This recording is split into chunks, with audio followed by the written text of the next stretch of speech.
But this really changed my life when I had young kids and realized I was spending a fortune on groceries and never really held myself accountable to what I was spending.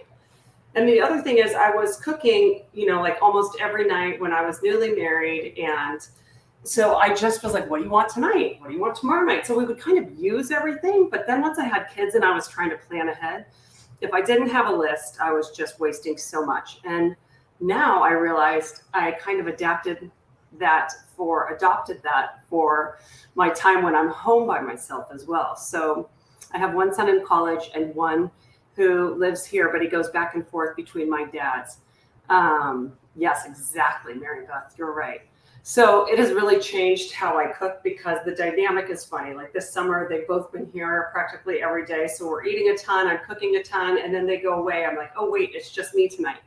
So I think the gift of this with meal planning is that it's really going to empower you to figure out how much you want to cook, when you want to cook, because I think so many people think they have to cook every single night, and that is not my agenda at all. It's to give you the recipes and the ideas to plan your week and then go to the store and then come back and be like, okay, now when can I make these things, right?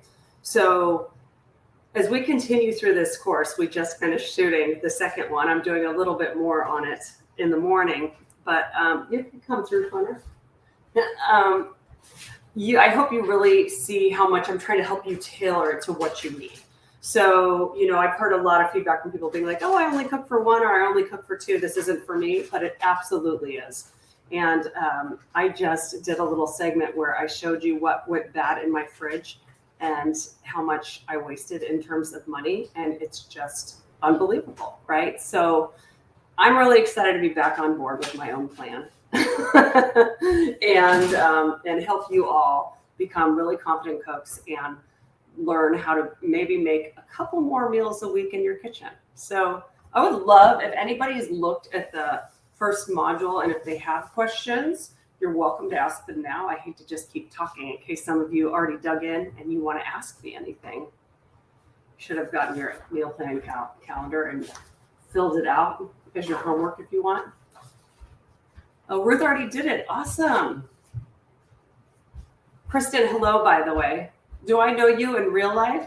Or will you say hi to me if I see you in real life? If you live right here, I hope so. I keep meeting new people from my Instagram when I go out to the store or the gas station. Okay, so Ruth, you worked on the calendar. Great. Okay, good, Kristen. I hope you do.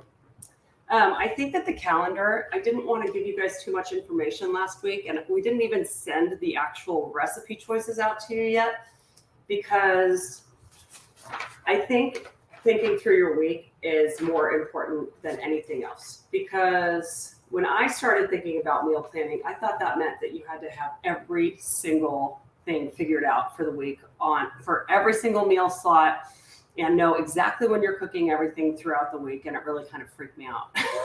So I was like, oh, wait, you could just say you want to cook 3 nights a week, right? Or have 3 meals at home and then figure out when you want to cook. And then if any of those ingredients carry over into a different recipe, right? So what I really challenged all of you to do without giving it away is just to take the little calendar. My color didn't show up very well on my printer, so sorry, but Caitlin made us a masterpiece. And write down when you know you're going to be at home and you want to have a meal, how many people you're cooking for, and then if there's anything in it that can carry into something else. And for example, I talked a lot about making a roast chicken or buying a chicken that's already been roasted at the grocery store and using it to eat roast chicken one night with a quinoa salad, but then also taking the rest of that chicken and turning it into a different recipe where we do this Chinese chicken salad with a peanut dressing and cabbage. It's delicious. It's one of my family's favorite recipes. So I really wanted you all to kind of go through the motions of like, oh, I really have time to cook, and fill out your calendar yourself before I tell you what to do, Makes sense so far? You don't have any questions down here that I'm missing, huh? I didn't know if I would be getting 1,000 questions or not many. A couple of you reached out to me already, and I hope I answered your questions well. Yes. KQ, yes. Oh, look at you. Add them to your weekly plan. So the recipes that I talked about, just so you guys can get excited, and the ones I said, add them to your plan if you you guys, secret for you, I'm not at my brightest today. I'll talk about it more in my next class, but boy, it's been a doozy of a week, and my brain is not really there. But yes, so the recipes I talked about that we're going to share with you, one is just a really simple roast chicken, which I love to have. Hello, Connor. I love to have on its own, or to use the rest of the chicken meat for chicken salad, or something where you're adding greens to it, like we might be doing, like you might choose to do. We're doing a thyroid curry that can be vegetarian if you want. I made it last night. It's so delicious. I hadn't made my own recipe in ages. And I used chicken instead of tofu and changed the ingredients a little bit. We're going to do a honey mustard salmon, which literally is the simplest salmon I do. But everybody's like, this is amazing. You guys, it's so simple. And to kind of make it special, I'm going to teach you how to do a fruit salsa that goes with it that's really delicious. The Asian chicken salad with the peanut dressing, if you choose to do that. The quinoa salad, which you can do with couscous if you prefer. And that lasts. So you can do it with the roast chicken, but you can have it for lunch one day. You can add it to something else. And then we're going to do a red sauce. I did a meat sauce that you can feed a huge crowd with, or you can just make a single batch for yourself, or you can double it and freeze half of it. It freezes really well. So we're going to be sharing all of those recipes with you next Tuesday morning. Let's see what Anne Marie said. Meal planning can be tough. Yes. Okay, so we'll be talking about this a lot, because I think for some people, the biggest concern is how you scale up or down on a recipe, right? And so I don't freeze a ton of things, but one thing I do love to freeze are red sauces. So like this meat sauce that we're making, you can easily make a double batch and freeze it. And it's the kind of thing, like if you find out company's coming a couple hours before, you can take it out, defrost it, make pasta and a salad, and have a delicious dinner. Or you could make lasagna with it, and you could freeze the lasagna. So I'm a really big fan of doing that whenever I can. Most of my soups you can freeze, and usually most of them are really hearty. So I'm constantly looking for food that can freeze well, or that can easily double in size if you want to entertain and you need to cook something like right away. Freezing sauces. I freeze ingredients. Great. Oh, I'm so glad, KQ. I put a lot of food on there. Yes, I love the idea of just grabbing a roasted chicken. You don't have to follow my recipes. I won't know. It's still totally okay. But the one thing I don't want to do is make you all feel like, oh my gosh, I have to cook all of these things. I just played it out where this is literally like what my week is going to look like next week. And I even put in ideas for my breakfasts, right? So you guys will hear me talk about that. But when you plan an entire week with 20-ish meals and snacks, that is meal planning 301. This is 101. We'll get to 201 in a couple months, but that is like super advanced to do your entire week and really think through every little component that comes into it. So I thought it would just be really nice to start with, like, think about these recipes, what sounds good, and what do you want to try to make in the first place? And that could be, 2 things for next week, right? So breakfast is important to plan. I completely agree with you. And when we don't have a plan for breakfast, it goes south really quickly. So you know what I'll be doing at the end of this too, is I'll be sharing multiple meal plans with you for the week. And so like I have a couple of great smoothie recipes in there that are very easy to do. I do a lot of egg things. We can do all kinds of things for breakfast. You are allergic to curry. Any substitute? Yes, Diana, we can have you. So when you say curry, are you saying all of the spices involved in most curry blends? Look at Ruth. Oh, no. Yeah, no, we can make that work for you, Diana, for sure. I can give you some other spice substitutes. Maybe we should start with, you can tell me what you can have, like if there's anything that you like. Oh, Kristen, I am so glad you brought this up, because guess what? I too am leftover averse. And I'll tell you what I like to do instead. I do not. Here's when I like leftovers. If I go out for like the meal of a lifetime and you know it's going to reheat well, and you beat everybody to the fridge the next morning and you reheat it and it's delicious. Or Thanksgiving. Those are literally the only times that I like leftovers. And so when I talk about, it's called carryover cooking, right? Like things that you can take. It's if we're doing the roast chicken and I say, okay, take some of that chicken and we're going to use it in a totally different way in a different recipe. That's my idea of kind of repurposing things. The only time I recommend like carrying something over, on my meal plan, you'll see that I call for, or that I'll make like the Asian chicken salad multiple times. That's because you can make it kind of like the cabbage stays crispy. If you don't mix the dressing in, it's like starting fresh, right? So you're not just eating sad wilted salad. You're taking some of that dressing that you've set aside and you're like making a new salad with it, right? So I too do not like all of those things when they're wilted and sad. Look at that. You love the House of Haas go-to ingredient list. Having basics on hand. You know what? I'm going to show you all that in case you haven't gone through the class yet, because once again, Caitlin did an amazing job. And we went so far, you guys, as to list like every single spice I keep on hand. This was not meant to tell you to go buy everything. I just wanted you to have a good idea of the things I tend to call for quite a bit. So when you see my recipes next week, you'll probably start seeing a lot of these things in rotation. Yeah, it's funny. I really do use, these are kind of just like the standard ingredients I use a lot. And if you're not a baker, you don't need to worry about buying any of that stuff. I tend to use like a squeeze of honey or a squeeze of maple syrup to sweeten things, sometimes in savory recipes. But that's funny. Yeah, I just took brown sugar out of a recipe today because I didn't want you to have to buy something else. And I said you could use maple syrup or a squeeze of honey instead. So this is a really fun thing. If you have anybody in your house who's bored, you could have them go through and identify which of these things you have in your pantry. And if you guys have any questions for me about why I like to use those ingredients, you can certainly ask me. What am I forgetting, Caitlin? Let's see. Our struggle is having excess leftovers. Okay. Yep. All our food at the beginning of the week. So do I. Okay. So you are hitting, Bonnie, on one of the biggest things that I just talked about actually in, I want to say season 2 in the second module, is that a lot of times recipes say serves 4 or serve 6, serves whatever, right? And so you buy that and you know that you're not going to use all of that, or you're going to get tired of it.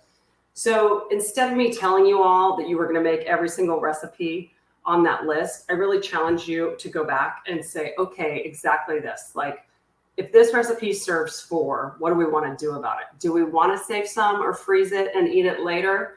Or is that going to be boring, right? Is it something we could cut in half? But one of the recipes I just talked about was the honey glazed salmon with the fruit salsa. I love the fruit salsa so much. I keep showing it like every night. I just keep making a different version of it. But it's like just buy half the amount of fish, right? So you're not wasting the money on the whole thing. Or if you're having 8 people over, you can just buy 8 4-ounce pieces of fish instead of 4 4-ounce pieces of fish. So I really try to think about that throughout the week because our schedule changes so much. And a lot of times it's just me, or again, I love to invite people over when I am cooking big amounts for work or even for fun. So it can do this. So I try to make sure I have recipes that allow you to do that as well. You definitely don't want to make everything on my recommendations for when you do your first meal plan with it, Bonnie, okay? What else? Questions? Comments? It says say something nice in the comment box. I like that. That's very sweet. That's cute. I think we have a handful of people doing the taco class, right? Just kind of like one of my basic foods that I love so much. Yes, Pam, you're doing tacos. Ruth's doing tacos. Diane, are you going to be there? Yeah, Chrissy is. KQ, yes. Oh my gosh, how fun. I'll give you guys a little bit of a break in between, but let's stay on a couple more minutes. And Diana, you are doing it. Great. I'll answer any other questions you may have. We're doing a really good giveaway in House of Haas tonight. Oh, you know what? We'll do a giveaway at the end of the meal planning class as well. We just have too many fun things to give away. It's amazing. So if you haven't won anything yet, do not fret. And the first 50 who signed up for this class get their fish spatula in a week or so. Very exciting. Anything else? I know that you just got the information and we sprung this on you kind of quickly, but starting next week, we'll do this at 5 p.m. Pacific time on Thursday, since we don't have any competing classes for the next few weeks. We've got the sheet pan class a week from this Saturday, on Saturday afternoon, and then we'll go ahead and announce the September schedule, maybe October at the same time. We're working ahead. And we'll let you know when those classes are going to be for House of Haas. And then we're going to be announcing what our new idea is too. So we'll have one more. Pam, I'm so glad you like this live question option. It's so funny because it was definitely an adjustment for me to film these in advance because I love interacting with you all so much.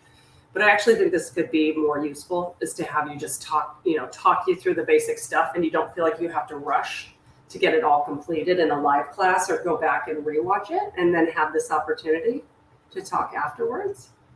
But I think we'll do one extra class for these, one extra Q&A. So every week, right after we drop the information, we'll do a Q&A on that Thursday. But then when the whole class wraps, the next week we'll do one final one to answer any questions, get feedback on the course, what you'd like to see next. We're always taking suggestions, by the way, of like other courses to do. I want to bite off more than I can chew. Because you love the live classes. I totally get it, Pam. I do too. I think this is the best thing that's happened in COVID, is that we all figured out how to get online and come together. You know, I was laughing because Caitlin is here today, which is such a treat. It's not a short commute to my house where she lives. But Lindsay, who is our other member of the team, they haven't even met yet. And that makes me laugh so hard because we're all in different parts of the Bay Area. And I was like, oh my gosh, we basically have done all of this together and they haven't even met in person. But strangely, it's worked out, but you have to meet. You definitely have to meet. It's crazy at this point. And we just keep putting together that we know some of the same people. It's very bizarre. So Pam, there's nothing like the live. And so we'll get our fix every week, I promise. How about any last questions? Q&As are on Wednesday or Thursdays. Ruth, I'm glad you asked. I think we officially changed it to Thursdays at 5 when we put that on the calendar. How is your kitchen so clean? Oh my gosh. I'll get on Instagram right now and I'll show you the opposite side of the kitchen if you guys want to see it between classes. But I don't talk about this much on here, but I've had some health issues. And I literally, like, my doctor's appointments are falling in on the Wednesdays. I thought it would be so fun to do Wednesday classes, and I cannot seem to get my schedule free. And so then I thought the next best thing is doing it during a time where House of Hossers are used to showing up here. So, and then today I had to do it at 4:30. So I'm just here to confuse you, but we will reiterate every Tuesday when we send you the material that they'll be at 5 p.m. Pacific on Thursdays, okay? And because these are shorter question and answer sessions, we'll try to download it faster for you to send you guys this link to watch the live part the following day or two. It takes a little while for Crowdcast to do that when Diana, I stay confused. Can I just steal that from you and just say that all the time? Can I say I stay confused during taco time tonight? I choose to remain confused. We will email you and you can find us anytime and we'll always get back to you, okay? But I can't wait to do more of this with you all. And I bet after you get the second packet next Tuesday, you'll have more questions because it's the one where I encourage you to really select the recipes, finalize when you're going to cook them throughout the week, make your shopping list, talk pricing, which I'm obsessed with. Just wait until you get our pricing worksheet. And I cost out how much all of the groceries cost for me. And you're going to be very pleasantly surprised, I think, when you see how far your dollar can go with a little planning. And so then I'm also going to talk about how to clean things out before you put things back in. Okay. So I can't wait to do this with all of you. And thanks for your support. I really, really appreciate it. Everybody, for those of you I'm not going to see in House of Haas afterwards, I'll see you next week, I hope. on Thursday. And yeah, the price sheet is just a winner. It's a game changer. Diana, that's the only thing I'm not confused about are the prices of groceries these days. I could go on Prices Right again. Remember that? And you'd have to guess how much things cost. I still have that part of my brain working. But Britzy, you're going to love the price sheet. It's a game changer. And think of it this way. We live in like one of the most expensive places in the country. So if you don't live here, you're golden. Everything's going to cost less than on my sheet.